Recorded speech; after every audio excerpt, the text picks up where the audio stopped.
Perkenalkan, nama saya Rikina Marita Andralin dengan NIM 2555628 KT111000.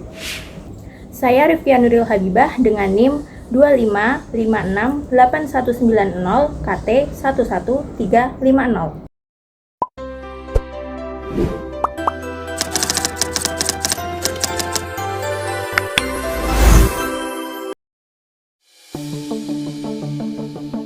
Meski hutan di Indonesia masih sangat luas, ada fakta yang mengkhawatirkan.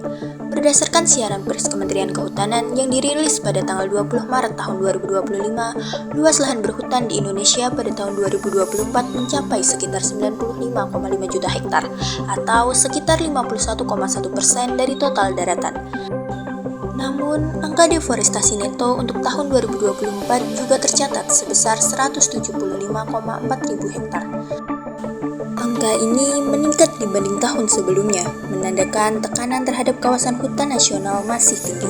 Sebagian besar deforestasi terjadi di daerah Kalimantan, Sumatera, dan Papua, wilayah yang menjadi rumah bagi hutan tropis Indonesia. Menurut laporan oleh Forest Watch Indonesia atau FWI yang dimuat di portal berita selama kurun 2021 sampai 2023 saja, hutan Indonesia kehilangan sekitar 1,9 juta hektar lahan. Dengan demikian, persoalan bukan hanya pembalakan liar atau kebakaran hutan saja, tetapi juga konversi hutan melalui jalur legal.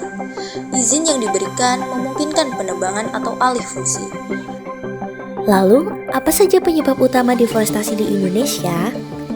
Berdasarkan berbagai analisis, ekspansi perkebunan kelapa sawit, industri pulp and paper, pertambangan, serta alih fungsi lahan gambut dan hutan primer merupakan penyebab utama deforestasi di Indonesia.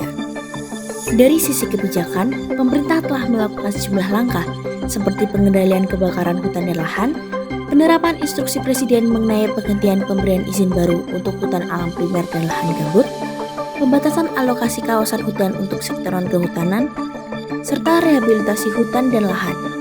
Contohnya pada tahun 2024, rehabilitasi hutan dan lahan atau disingkat RHL dilakukan seluas 217,9 ribu hektar yang terdiri dari 71,3 ribu hektar dalam kawasan hutan dan 146,6 ribu hektar di luar kawasan hutan. Meskipun begitu, angka deforestasi masih sedikit meningkat dibandingkan tahun sebelumnya. Laporan lembaga independen seperti FWI menekankan bahwa angka tersebut masih sangat tinggi bagi konteks krisis iklim.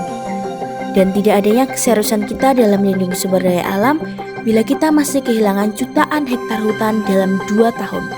Karenanya, penting untuk memperkuat pengawasan, meninjau sistem izin dan konsesi, serta memperbesar peran masyarakat adat dan lokal dalam pengelolaan hutan. Dari sini, kita mengetahui bahwa tantangan untuk mengatasi deforestasi cukup kompleks.